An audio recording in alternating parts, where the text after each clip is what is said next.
하나님의 은혜와 사랑과 평강이 이 시간 충만하기를 주의 이름으로 축복합니다. 오늘은 맥추절입니다. 맥추절은 이스라엘의 3대 절기 중 하나로 매우 중요한 절기입니다. 이스라엘의 3대 절기는 유월절, 맥추절, 초막절이죠. 그리고 이 절기 모두는 감사절입니다. 하나님은 이스라엘 백성들에게 이 절기를 주시면서 감사절로 지키라 말씀하십니다. 그 이유가 무엇입니까? 요즘이 월드컵이 한창이죠. 월드컵을 보면서 비교되는 것이 우리나라와 일본입니다. 일본이 지금 축구를 잘 하죠. 비록 32강에서 떨어졌지만 일본 스스로 우승이 목표라 할 만큼 경기력은 좋았습니다. 그리고 우리나라와도 격차가 많이 벌어졌습니다. 지금 우리나라와 시합하면 대부분 우리나라가 질 것이라 예상을 하고 있죠. 일본이 그렇게 축구를 잘 하게 된 이유로 대부분의 축구 전문가들은 일본 축구협회를 이야기합니다. 일본 축구협회는 장기적인 목표를 가지고 그 목표를 이루기 위한 지원을 아끼지 않았습니다. 그래서 축구 선수는 협회를 믿고 축구에만 전념하면 되는 상황이 이루어진 것이죠. 그리고 그 결과가 이렇게 축구를 잘 하게 된 이유라고 합니다. 우리나라 양궁은 세계 제일이죠. 양궁이 올림픽에서 금메달을 딸 때마다 이슈가 되는 것은 우리나라의 양궁협회입니다. 우리나라의 양궁협회는 우리나라 체육협회 중에 가장 모범적이고 바람직한 협회로 인정받고 있습니다. 양궁협회는 투명하게 재정을 관리하고 선수 선발도 학연, 지연 없이 모두가 다 공정한 선발전을 통해 선발합니다. 그리고 현대 기업과 함께 첨단 훈련 장비를 지원하고 있다고 합니다. 이렇게 선수를 돕고 지원을 하니까 우리나라 선수들이 세계적인 양궁 선수들이 되었다고 합니다. 협회는 선수들이 경기에만 집중할 수 있도록 다른 모든 것들을 처리해주고 지원해주고 도와줍니다. 그것이 협회가 할 일이죠. 하나님이 감사절기를 우리에게 주신 이유도 이와 같습니다. 감사절기 안에 담긴 약속들은 하나님이 하실 것입니다. 그 약속과 그 일들은 하나님의 능력으로만 행할 수 있는 일들이고 그 일들은 하나님이 반드시 이뤄내실 것입니다. 선수가 경기에만 집중할 수 있도록 협회가 지원하는 것처럼 하나님 또한 우리가 하나님의 백성됨에 집중할 수 있도록 우리를 지키시고 도우십니다. 그것이 절기 안에 담긴 하나님의 약속이죠. 그러니 절기에 담긴 하나님의 약속을 믿고 하나님의 자녀로 살아가라는 겁니다. 하나님을 믿고 하나님의 백성됨을 지켜나가는 것, 그것이 절기를 주신 하나님의 이유이고 목적입니다. 그런 의미에서 맥추절을 보면은 맥추절에는 어떠한 하나님의 약속이 들어있습니까?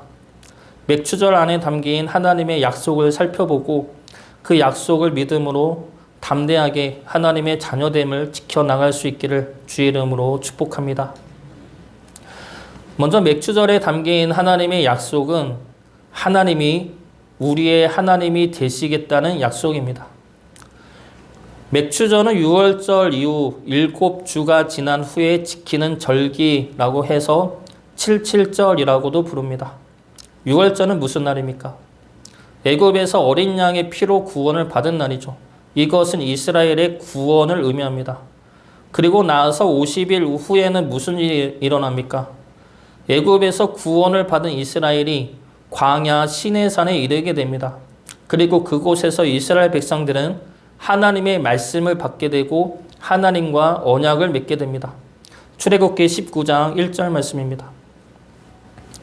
이스라엘 자손이 애굽 땅을 떠난 지 3개월이 되던 날 그들이 시내 광야에 이르니라. 여기서 3개월이 되던 날은 애굽을 떠난 지 3번째 되던 달이 시작되던 날입니다. 이스라엘은 애굽을 떠난 날을 한 해의 시작 달로 삼고 있습니다. 그 달의 시작은 6월절로 시작이 되죠. 그리고 6월절은 2주 동안 진행이 됩니다. 2주 동안 6월절을 지낸 후에 애굽을 떠나죠. 그리고 애굽을 떠난 지 7주째 되는 날이 바로 시내산에 도착한 날이 되는 겁니다. 성경에서 7은 완전수이죠. 하나님은 천지 창조를 7일째 완성하십니다. 완전한 나라를 창조하신 후에 사람을 창조하시어 하나님과 사람이 함께 사는 거룩한 나라를 완성하셨습니다. 하나님이 사람을 창조하신 것은 하나님의 자녀로서 사랑과 기쁨을 나누기 위함이죠. 하나님이 이스라엘을 애굽에서 구원하여 7주째 되는 날에 시내산에 이르게 하신 것도 이와 같은 의미입니다. 하나님은 다시 이스라엘을 하나님의 나라의 하나님의 백성으로 삼아 주셨습니다. 그러므로 이스라엘을 하나님의 자녀로 하나님은 다시 그들의 하나님으로 관계를 맺으신 것이 시내산에서 맺은 언약입니다. 레위기 26장 11절부터 13절까지 말씀입니다. 내가 내 성막을 너희 중에 세우리니 내 마음이 너희를 싫어하지 아니할 것이며 나는 너희 중에 행하여 너희의 하나님이 되고 너희는 내 백성이 될 것이니라. 나는 너희를 애굽 땅에서 인도해내어 그들에게 종된 것을 면하게 한 너희의 하나님 여호와이니라. 내가 너희의 멍에의 빗장을 부수고 너희를 바로 서서 걷게 하였느니라. 하나님이 우리의 하나님 되십니다. 우리의 하나님이 되신다는 것은 우리와 함께 하시겠다는 것이죠. 그래서 우리를 사랑으로 지키고 보호하시겠다는 겁니다. 나의 하나님이라는 찬양 CCM이 있습니다. 나의 사랑, 너는 어여쁘고 참 귀하다. 어느 보석보다 귀하다. 내가 사랑스럽지 않을 때 너를 온전히 사랑하고 너와 함께하려 내가 왔노라. 이러한 가사로 시작이 되는 그 찬양 CCM입니다. 이 찬양을 만든 분이 박우정이라는 분인데 이분이 유튜브에서 이 찬양에 대한 설명과 함께 이러한 고백을 하는 것을 본 적이 있습니다. 이분이 시편 146편을 보면서 이런 고백을 합니다. 시편 146편 7절부터 9절까지 말씀 먼저 보겠습니다. 억눌린 사람들을 위해 정의로 심판하시며 줄인 자들에게 먹을 것을 주시는 이시로다. 여호와께서는 갇힌 자들에게 자유를 주시는도다. 여호와께서 맹인들의 눈을 여시며 여호와께서 비굴한 자들을 일으키시며 여호와께서 의인들을 사랑하시며 여호와께서 나그네들을 보호하시며 고아와 과부를 붙드시고 악인들의 길은 굽게 하시는도다. 이 말씀을 보면은 억눌린 자, 줄인 자, 갇힌 자, 맹인들, 비굴한 자, 나그네, 고아, 과부들이 나옵니다. 근데 이런 자들은 세상적으로 보면 축복받지 못한 자들이죠. 세상적으로 약하고 소외된 자들입니다. 근데 이런 자들에 대해 말씀하시는데 이 말씀을 시편 말씀을 보면 중간에 보면 어울리지 않게 의인들을 사랑하신다라는 말씀이 나옵니다. 그래서 박우정 자매가 이 말씀을 설명하면서 왜 의인에 대한 말씀이 중간에 나왔을까 생각하면서 깨달은 것이 하나님에게는 하나님만 의지하고 붙드는 삶이 잘못된 삶이 아니구나. 하나님의 눈으로 봤을 때 하나님만이 소망이 되는 삶은 사람의 눈으로는 축복받지 못한 삶이어도 그것이 잘못된 삶이 아니구나. 그래서 우리 눈에는 복이 아닌 것 같고 우리 눈에는 하나님이 계시지 않은 것 같은 순간도 있지만 그런 우리들을 하나님이 여전히 다스리고 계시다는 것을 우리가 고백할 수 있는 것이 우리에게 가장 큰 축복이라는 말을 하는 것을 봤습니다. 이분의 고백처럼 하나님은 우리를 사랑하시죠. 우리를 사랑하시어 우리를 지키시고 보호하십니다. 우리가 세상적으로 보면 억눌리고 줄이고 갇히고 비굴하고 나그네처럼 외롭고 고독하여도 고아와 과부처럼 힘이 없고 약해도 하나님은 그런 우리를 사랑하십니다. 하나님이 보시는 것은 우리의 모습이 아니라 그리고 우리의 능력이 아니라 우리를 향한 하나님의 사랑이죠. 하나님에게 있어서 우리는 판단과 이득의 대상이 아니라 사랑의 대상이고 사랑의 자녀들입니다. 그래서 우리를 사랑으로 지키시고 보호하시고 함께 하십니다. 하나님이 우리의 하나님이 되신다는 것은 이러한 의미입니다. 우리를 사랑하시어 우리와 함께 하시고 지키시고 보호하시겠다는 겁니다. 이것은 우리를 향한 하나님의 변하지 않는 약속이죠. 7.7절은 그 약속을 믿음으로 믿고 고백하는 날입니다. 하나님이 우리의 하나님 되시어서 우리를 사랑으로 지키시고 늘 함께 하십니다. 그 믿음을 기쁨과 감사로 고백하는 주의 자녀 되시기를 주의 이름으로 축복합니다. 두 번째로 맥추절에 담긴 하나님의 약속은 열매에 대한 소망입니다. 맥추절은 첫 열매에 대한 감사로 드린다고 해서 초실절이라고도 합니다. 첫 열매는 중요한 의미를 지니죠. 첫 열매가 열렸다는 것은 그 열매를 시작으로 수많은 열매가 열릴 것을 의미합니다. 그래서 첫 열매는 이제 앞으로 무수히 열리게 될 열매에 대한 소망과 확신의 의미를 지니고 있는 것입니다. 얼마 전에 우리 집에 하수구가 막혀서 업체를 불러 뚫은 적이 있었습니다. 처음에는 물이 꽉 막혀서 내려가진 않았습니다. 물을 쓰면 그대로 역류에 올라왔죠. 그러다가 막힌 데를 찾고 막힌 곳을 뚫는 작업을 했습니다. 그렇게 한참을 하니까 돌덩이 같은 것이 하나 떨어지면서 흘러갔습니다. 보니까 기름이 굳은 것이라는 것이죠. 그 기름덩이 한 조각이 떨어져 나오니까 곧 이어서 수많은 기름덩이들이 떨어져 나오기 시작합니다. 그리고 그와 함께 막혔던 물도 시원하게 뚫어진 것을 본 적이 있습니다. 첫 열매가 이런 의미이죠. 막혔던 것을 처음으로 뚫는 것입니다. 그러면 그 뒤로 수많은 열매들이 첫 열매가 뚫은 그곳으로 흘러 넘치게 됩니다. 우리에게 첫 열매가 누구입니까? 바로 예수 그리스도 되시죠. 고린도 전서 15장 20절부터 22절까지 말씀입니다. 그러나 이제 그리스도께서 죽은 자 가운데서 다시 살아나사 잠자는 자들의 첫 열매가 되셨도다. 사망이 한 사람으로 말미암았으니 죽은 자의 부활도 한 사람으로 말미암도다. 아담 안에서 모든 사람이 죽은 것 같이 그리스도 안에서 모든 사람이 삶을 얻으리라. 예수님이 잠자는 자들의 첫 열매가 되셨습니다. 예수님이 죽음이라는 벽을 뚫고 생명으로 나가셨습니다. 그래서 그 뒤를 이어 믿는 우리들 역시 주님이 여신 생명의 길로 가게 된 것입니다.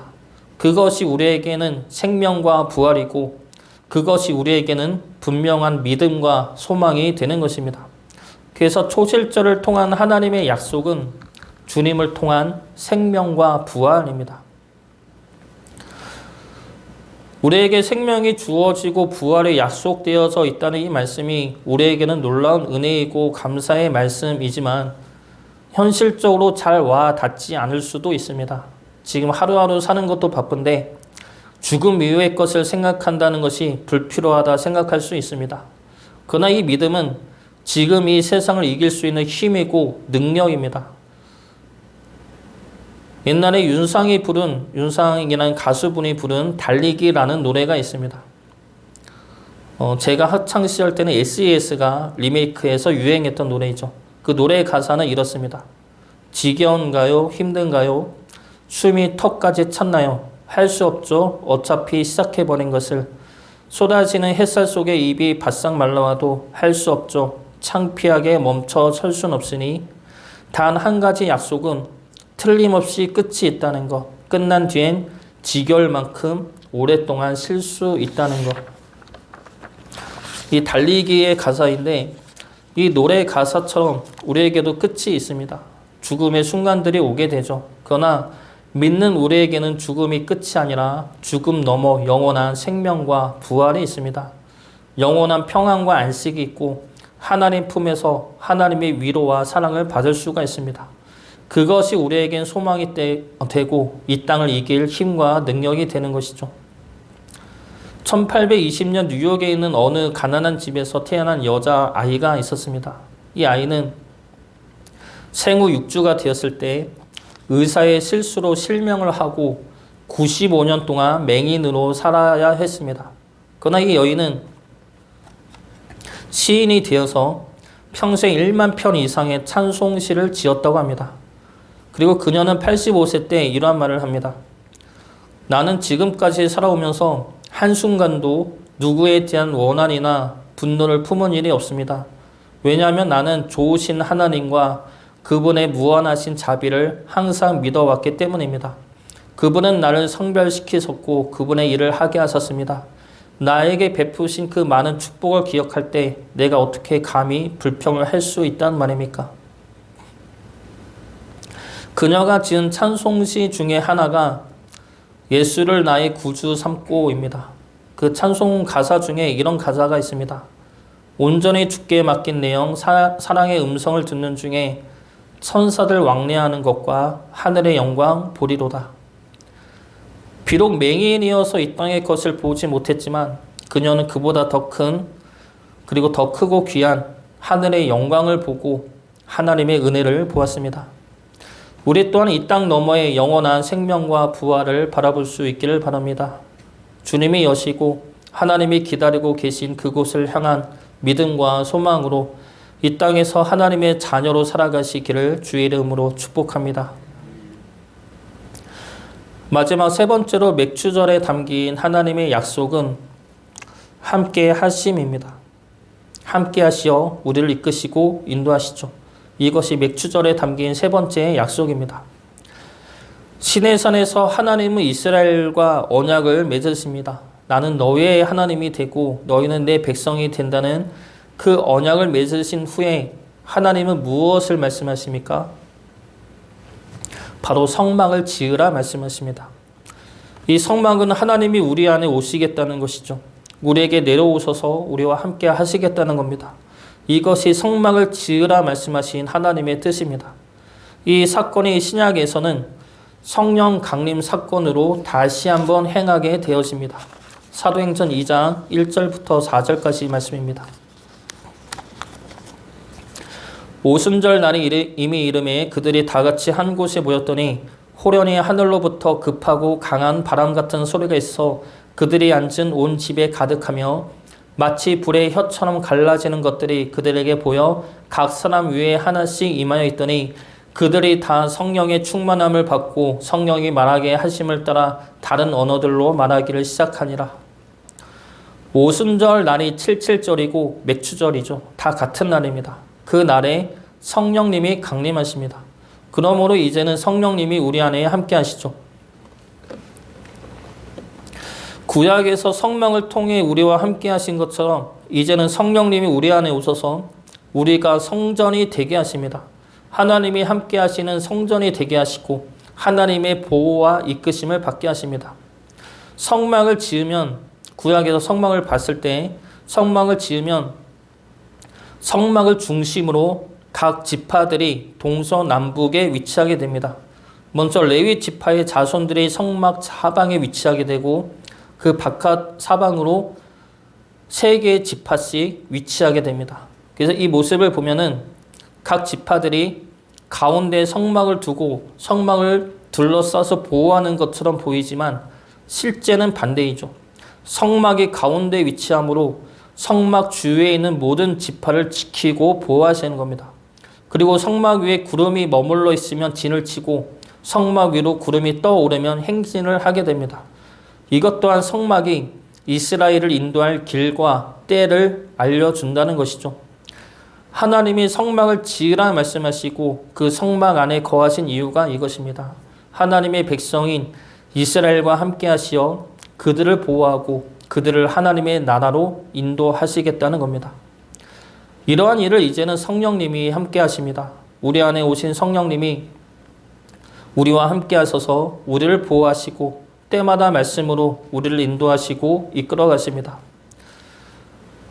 하나님이 함께 하신다는 것은 말 그대로 항상 함께 하심을 의미합니다. 우리가 기도할 때만 우리를 보시는 것도 아니고 우리가 의로운 일을 선한 일을 행할 때에만 하나님이 우리를 보시는 것도 아닙니다. 함께 하신다는 것은 말 그대로 항상 함께 하심을 의미하죠. 그런데 우리는 하나님이 함께 하심을 우리가 기도할 때 들으시고 우리가 하나님의 뜻대로 행할 때 함께 하신다고 축소시켜서 생각할 때가 있습니다. 다시 말하면 평소에는 멀리 있다가 내가 무언가를 할 때 그것이 기도든 고통 속에 있든 원망을 하든 내가 무엇을 할 때에만 하나님이 듣고 말씀하신다고 생각할 때가 있다는 것이죠. 저도 하나님이 함께 하심을 이런 식으로 생각했었던 적이 있습니다. 하나님이 함께 하셔서 내 기도를 들으시지, 하나님이 함께 하셔서 내 고통을 아시지라고 생각했습니다. 그런데 이것은 하나님이 함께 하심을 반만 생각한 겁니다. 저의 셋째 아들이 예찬인데 저는 예찬이랑 함께하죠. 예찬이가 아빠를 찾을 때도 함께하고 배고파서 울 때도 함께하지만 예찬이가 자고 있을 때도 함께합니다. 예찬이가 아빠를 찾지 않고 TV를 볼 때도 함께하고 있죠. 다시 말해 예찬이가 나를 찾을 때도 함께하지만 나를 찾지 않을 때도 함께하고 있다는 겁니다. 하나님의 함께하심이 이와 같습니다. 우리가 찾을 때, 우리가 필요할 때, 우리가 기도할 때만 하나님이 함께하시는 것이 아니라 우리가 하나님을 찾지 않을 때도, 우리가 하나님을 생각하지 않을 때도 하나님은 우리와 함께하십니다.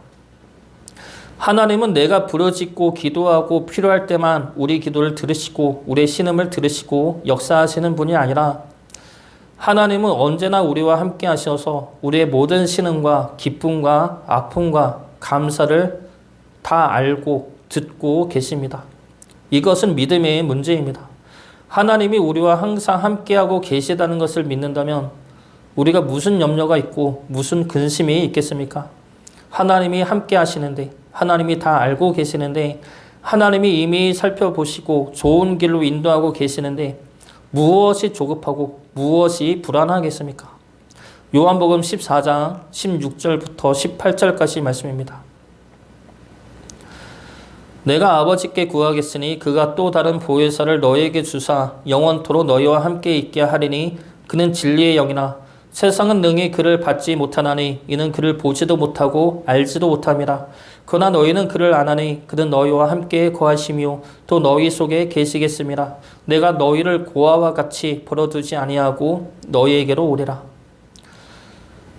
하나님이 함께 하시는지 불안하고 의심될 때마다 하나님이 함께 하신다는 말씀을 믿음으로 붙드시기 바랍니다. 하나님은 우리의 아버지 되시어서 우리와 함께 하십니다. 함께 하시는 하나님을 믿고 붙드심으로 하나님의 말씀을 따라 순종하는 주의 자녀 되시길 주의 이름으로 축복합니다. 우리와 함께 하시는 하나님이 우리를 생명의 길로 인도해 나가실 것입니다. 하나님이 우리를 이끄시는 대로 믿음으로 순종하여 생명의 길에 서는 주의 자녀 되시길 바랍니다. 맥주절은 하나님이 우리의 하나님 되시어서 우리를 보호하시고 우리의 생명과 부활이 되시고 우리와 함께 하시어서 생명의 길로 인도하심을 믿고 감사와 고백을 드리는 날입니다. 맥주절에 담긴 하나님의 언약을 믿고 감사함으로 주의 자녀된 길을 기쁨으로 걸어갈 수 있기를 주의 이름으로 축복합니다.